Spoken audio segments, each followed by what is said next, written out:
इसलिए कहा जाता है कि आज दुनिया में अगर सबसे बड़ी गरीबी जो है पैसे की नहीं है, सबसे बड़ी गरीबी अगर है तो चरित्र की गरीबी है, अच्छे चरित्र की गरीबी है।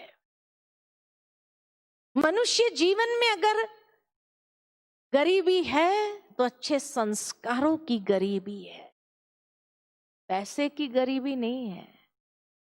भिखारियों के पास भी बड़ा बैंक बैलेंस मिलता है कि नहीं? तो गरीबी किसके पास है?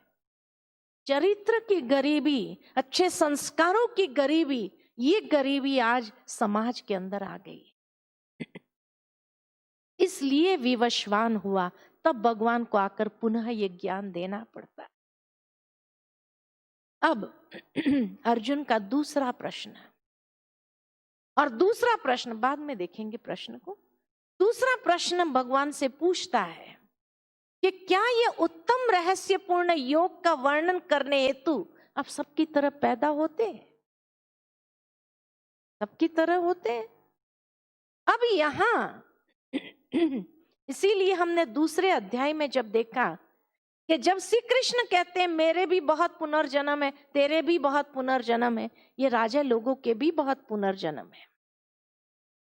और अब यहां अर्जुन भगवान से पूछते हैं कि क्या ये उत्तम रहस्यपूर्ण योग का वर्णन करने हेतु आप सबकी तरह पैदा होते हैं? अब जब श्री कृष्ण उसके सामने था तो फिर ये सवाल का मतलब ही नहीं आता है, लेकिन फिर भी ये सवाल पूछा, और यह सवाल पूछने पर भगवान उसका जवाब देते हैं और कहते हैं नहीं, स्वरूप की प्राप्ति शरीर प्राप्ति से भिन्न है। तुम सब शरीरों को प्राप्त करते हो, मैं अपने स्वरूप को प्रकट करता हूं। मेरा जन्म इन आंखों से देखा नहीं जाता है। अब श्री कृष्ण खड़े हैं और वो कह रहे हैं कि मेरा जन्म इन आंखों से देखा नहीं जाता है। तो कौन बोल रहे हैं? कौन बोल रहे हैं? मैं अजन्मा हूं, अव्यक्त, मुझे कोई व्यक्त स्वरूप नहीं है, शाश्वत हूं, मैं विनाश रहित, पुनर्जन्म रहित हूं। अब ये दोनों श्लोक एक दूसरे के कंट्रोवर्सी महसूस होते हैं, लेकिन वास्तव में दोनों ही सही है, क्योंकि वो श्री कृष्ण बोल रहे थे और ये श्री कृष्ण के माध्यम से बोलने वाली शक्ति जो अजन्मा परमात्मा निराकार स्वरूप है वो बोल रहे हैं। जो अजन्मा है, अव्यक्त है, शाश्वत है, विनाश रहित, पुनर्जन्म रहित है। और फिर भगवान कहते प्रकृति को अधीन करके योग माया से मैं प्रकट होता हूं। मेरे स्वरूप का जन्म पिंड रूप में नहीं होता है, यानी मैं किसी माता के गर्भ से इस संसार में नहीं आता, पिंड रूप में नहीं होता है।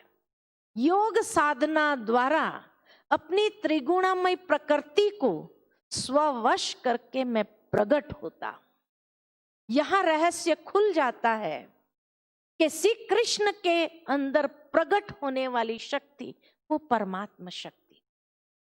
तो ये महावाक्य श्री कृष्ण के नहीं है, लेकिन उस अजन्मा स्वरूप परमात्मा जो प्रकट हुए हैं उनके है, जो निराकार है, जो अजन्मा है, अव्यक्त है, विनाश रहित, पुनर्जन्म रहित है, शाश्वत है, जो अपने त्रिगुणामय प्रकृति को, सात्विक राजसिक तामसिक प्रकृति को भी अधीन करके प्रकट होते। यानी श्री कृष्ण के अंदर जो सात्विक प्रकृति थी उसको भी उसने अधीन कर दिया और पर काया प्रवेश किया। इसीलिए अर्जुन को कहा तुम मुझे इन आंखों से देख नहीं सकते हो, ये चरम चक्षु से मुझे नहीं देख सकते। अब वो भगवत शक्ति कौन है उसका अगर एनालिसिस किया जाए कि वो भगवत शक्ति कौन, जो ये महावाक्य जो अजन्मा है, भारत के अंदर 33 करोड़ देवी देवताओं को दिखाते, 33 कोटि देवी देवताओं को दिखाते, और उसमें अजन्मा एक ही स्वरूप है। और अजन्मा कौन है? वो है जिसकी पूजा हमने निराकार ज्योतिर्लिंगम में के रूप में की। यहाँ परमात्मा की वास्तविकता को समझना भी जरूरी है।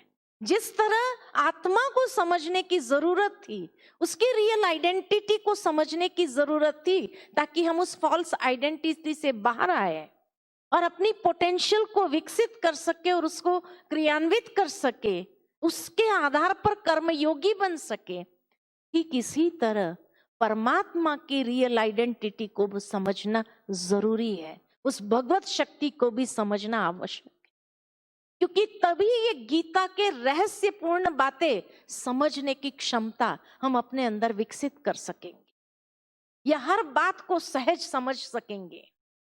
तो वो भगवत शक्ति कौन है?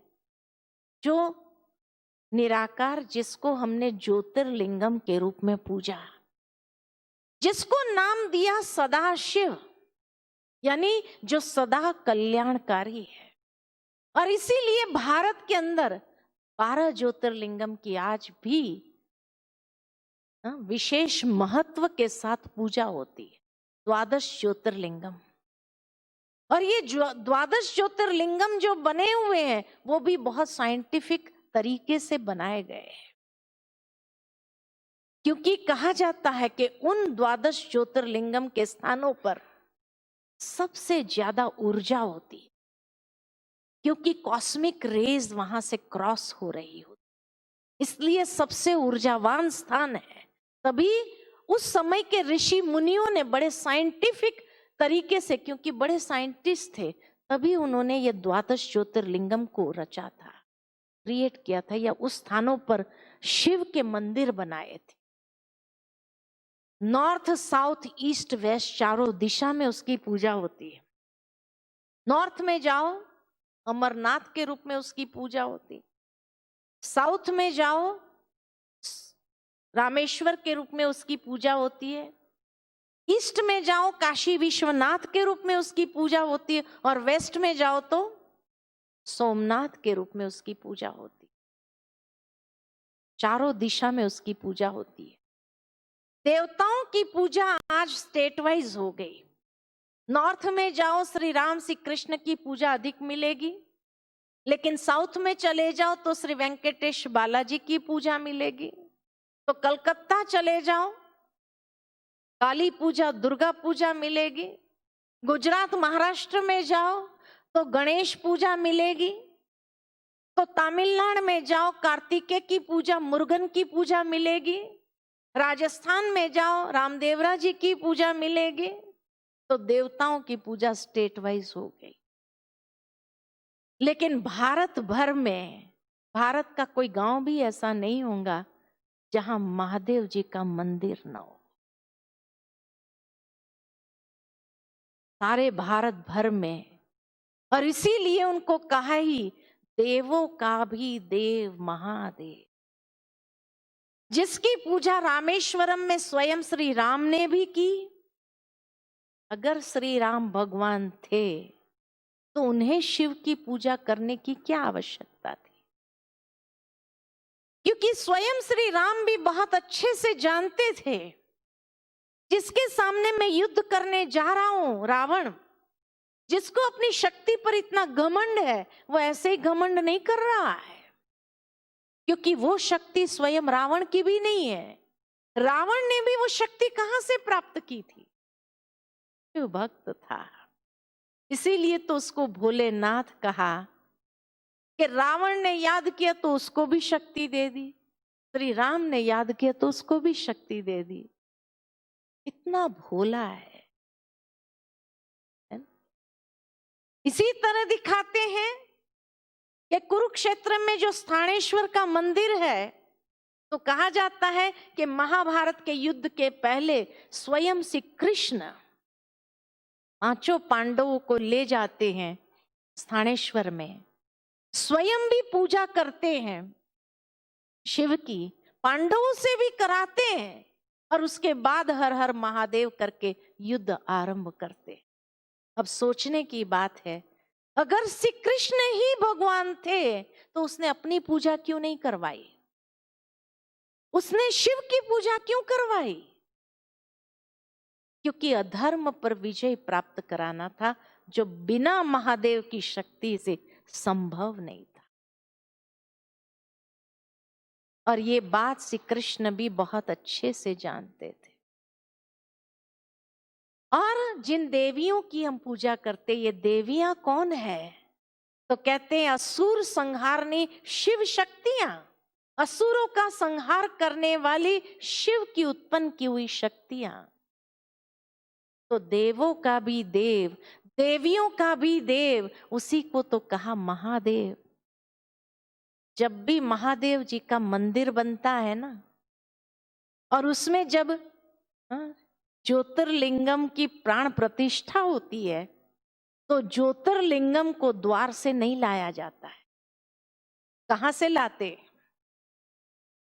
ऊपर का गुंबज नहीं लगाया जाता, मंदिर का ऊपर से उतारा जाता है।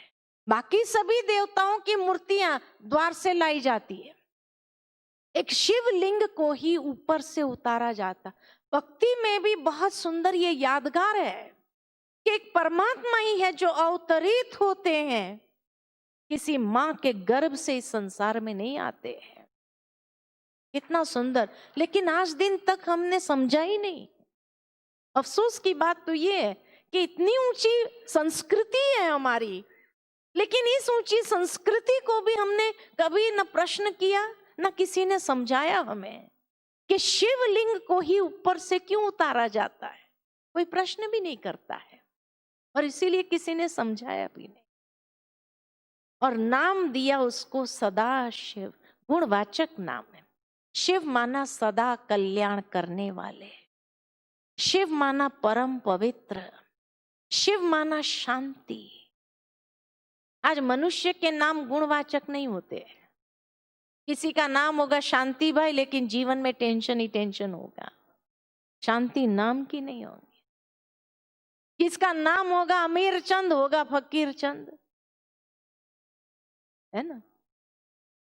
किसी का नाम होगा त्रिभुवन दास, त्रिभुवन, और झोपड़ा भी नहीं है, और त्रिभुवन कहने का भावार्थ मनुष्य के नाम गुणवाचक नहीं है। आजकल तो लोगों ने देवी देवताओं के नाम भी अपने ऊपर रख दिए, है ना। राम भाई, कृष्णा भाई, शंकर भाई, नाम भी रख दिए अपने ऊपर।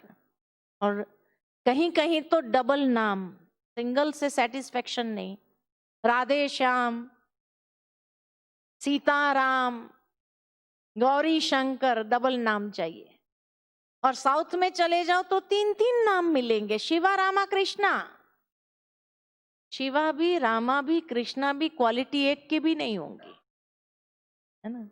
तीन तीन इंजन लगा दिए, फिर भी उन्नति नहीं हो पाई।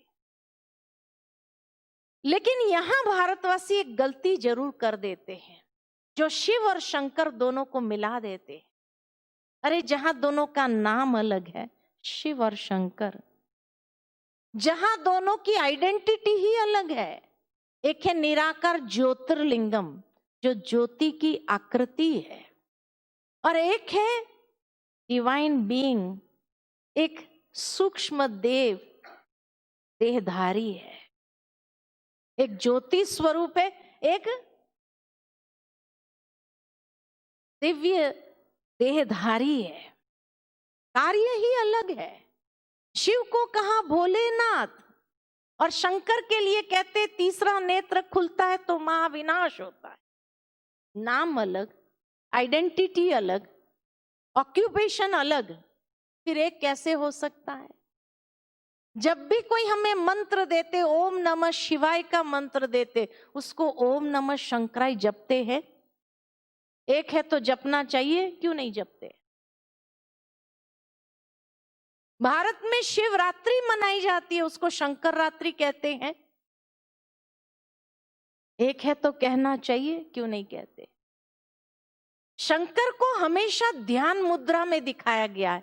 किसका ध्यान कर रहे हैं और क्यों? चलो, श्री राम को तो रावण से युद्ध करना था, इसलिए उसने शिव की पूजा की। श्री कृष्ण को अधर्म पर विजय प्राप्त करानी थी, इसीलिए उसने शिव की शक्ति प्राप्त की। शंकर ने किसका ध्यान किया और क्यों?